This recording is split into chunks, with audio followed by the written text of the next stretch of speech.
تکبیر اللہ اکبر نعرے رسالت یا رسول اللہ نعرے رسالت یا رسول اللہ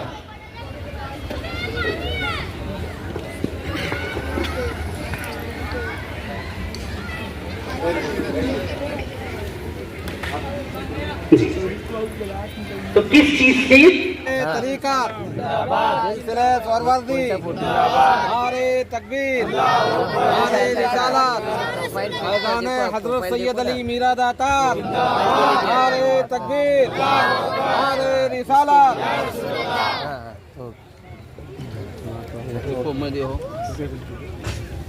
آتا ہوں نا دیکھو پہلے ڈال تو دوں جس کا ذمہ داری لیا ہوتا کر دوں پہلے نعرہ تکبیر نعرہ رسالت پیر طریقت سلسلہ سہروردی نعرہ تکبیر نعرہ رسالت جن اللہ بھائی سے پلا دیتے ہیں جس کو یہ اپنی نگاہوں سے پلا دو عالم سے ملا دیتے ہیں جس کو یہ اپنی نگاہوں سے پلا دیتے ہیں جن کو حسرت ہے کہ دادا کے یہاں میں جاؤں جن کو حسرت ہے کہ دادا کے یہاں میں جاؤں جن کو حسرت ہے کہ دادا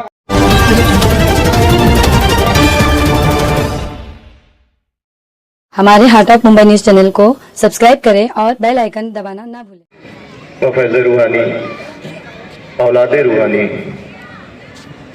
حضرت سید میرا داتا شاہ عالم رضوان کے روحانی بیٹے جن کو ہم اور آپ اپنی ماتھے کی نگاہوں سے دیکھتے ہیں، ان کی اولاد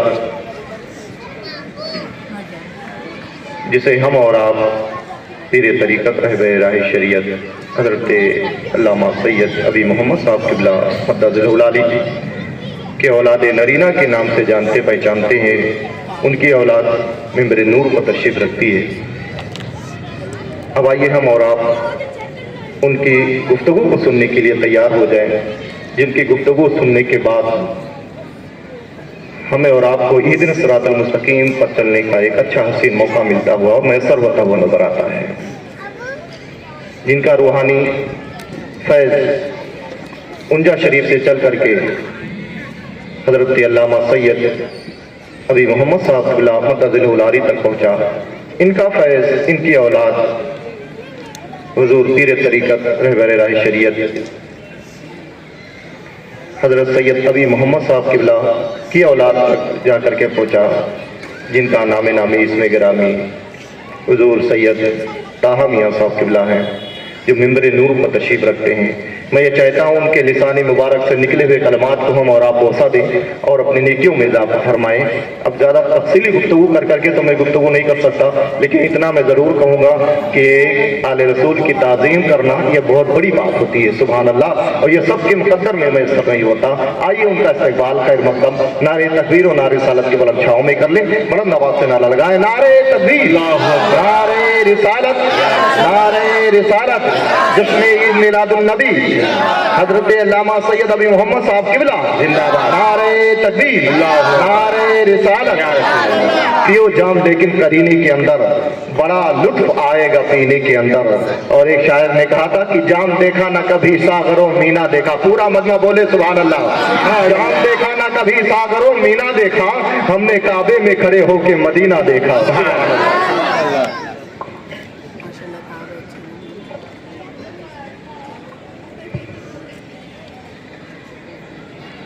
اعوذ باللہ من الشیطان الرجیم، بسم اللہ الرحمن الرحیم۔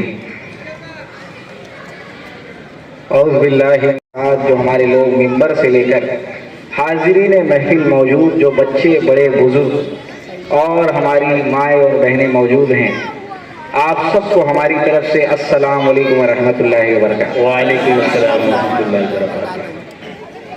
کافی وقت سے یہاں پہ ہمارے حضرت کے جو لوگ ہیں وہ آپ کو دینی معاملات میں کچھ نہ کچھ بتا رہے ہیں. بیٹھے ہم بھی سن رہے تھے. ہمارے حضرت بھی منبر رسول پر موجود ہیں. جن کی اولاد میں سے میں ہوں اور جن کی اولاد میں ہوں. آئیے ان کے والد گرامی کے بارے میں آپ کو کچھ چیزیں بتا دوں. آئیے میں ان کے بارے میں آپ کو بتاؤں جن کی ذات کسی تعریف کی جو ہے محتاج نہیں, کسی تعارف کی محتاج نہیں. اس ہستی کا نام ہے بافیض روحانی سید الشہدائے ہند حضرت سید علی میرا داتار. ہمارے حضرت سید علی میرا داتار, ان کے بارے میں کچھ چیزیں بتاؤں. اس سے پہلے میں چند چیزیں آپ کو بتانا چاہتا ہوں.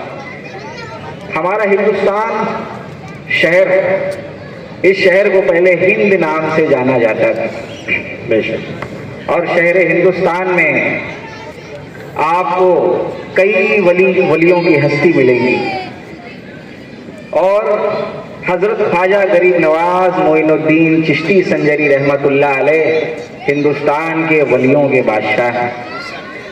بالکل اسی طرح ہندوستان میں 3 بادشاہ ہیں.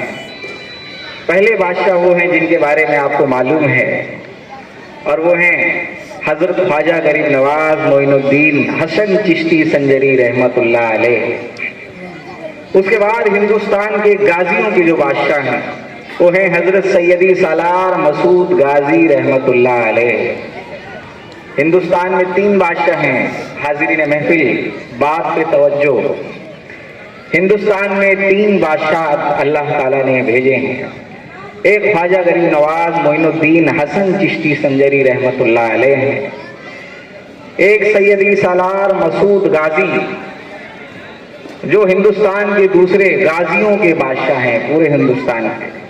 اور ایک ہمارے حضرت سید علی میرا داتار ہندوستان کے تمام شہیدوں کے بادشاہ ہیں. حضرت سید علی میرا داتار. انہی کے آل سے آج ہمارے حضرت صاحب آپ کے سامنے موجود ہیں اور میں انہی کا بیٹا ہوں.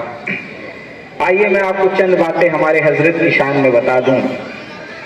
ہمارے حضرت سید علی میرا داتار کا معاملہ ہندوستان میں کچھ اس طرح شروع ہوا کہ شہر بخارا سے ہمارے سید علی میرا داتار سرکار کے دادا جان حضرت سید علم الدین اپنے والد گرامی حضرت دارین علیہ کے ساتھ شہر بخارا سے ہندوستان کی سرزمین پر آتے ہیں. اور آتے ہیں تو آپ یہاں پر احمد آباد کے شہر میں تشریف فرما ہوتے ہیں. احمد آباد میں جب آپ آتے ہیں تو آپ کی ملاقات ہوتی ہے قطب عالم سے.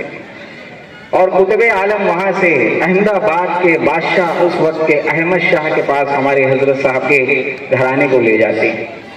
جب لے جاتے ہیں تو احمد شاہ ملاقات کرتے ہیں ولیوں کے اس گھرانے سے. اور احمد شاہ اتنے متاثر ہوتے ہیں کہ وہ اس بات کی پیشکش کر دیتے ہیں کہ حضور آپ اب ہمارے یہاں ہی رہیے. اور اس کے چلتے وہ ہمارے حضرت کے پریوار کو اپنے شہر احمد آباد کے خانپور میں رکا دیتے ہیں. اور رکانے کے بعد ہمارے حضرت کے دادا جان حضرت سید علم الدین کو اپنی فوج کا سپہ سالار بنا دیتے ہیں. اور یہاں سے شروع ہوتی ہے پھر ہمارے حضرت کی گھرانے کی چند باتیں. ہمارے حضرت سید علی میرا داتار کے دادا جان حضرت سید علم الدین جب ہندوستان کی سرزمین پر ٹھہرتے ہیں اس کے بعد آپ کے فرزند حضرت سید دوست محمد آپ کا نکاح کرایا جاتا ہے ہندوستان کی ایک خاتون سے. اور ہندوستان کی وہ خاتون کا نام تھا عائشہ بی بی, جن کو حضرت سید علی میرا داتار کے چاہنے والے راستی اماں کے نام سے جانتے ہیں. عائشہ بی بی سے ان کا نکاح کرایا جاتا ہے. اس کے بعد کچھ سالوں بعد ایک فرزند ہوتے ہیں جن کا نام رکھا جاتا ہے ابو محمد. پھر اس کے کچھ سالوں بعد دوسرے فرزند ہوتے ہیں. رمضان عید کی چاند کی تاریخ کو ہمارے حضرت سید علی میرا داتار کی ولادت ہوتی ہے. احمد آباد کے خانپور شہر کے سید باڑے میں ہمارے حضرت کی ولادت ہوتی ہے، اور یہاں سے ہمارے حضرت سید علی میرا داتار کی کرامتیں چالو ہو جاتی ہیں۔ ابھی ہمارے حضرت کی ولادت ہوئی تھی کہ آپ کی عمر پہنچتی ہے 3 مہینہ۔ تب تک میں احمد آباد کے جو بادشاہ تھے احمد شاہ، وہ حضرت سید علم الدین کو بلاتے ہیں اور کہتے ہیں کہ آپ کے بیٹے دوست محمد کی ہمیں ضرورت ہے۔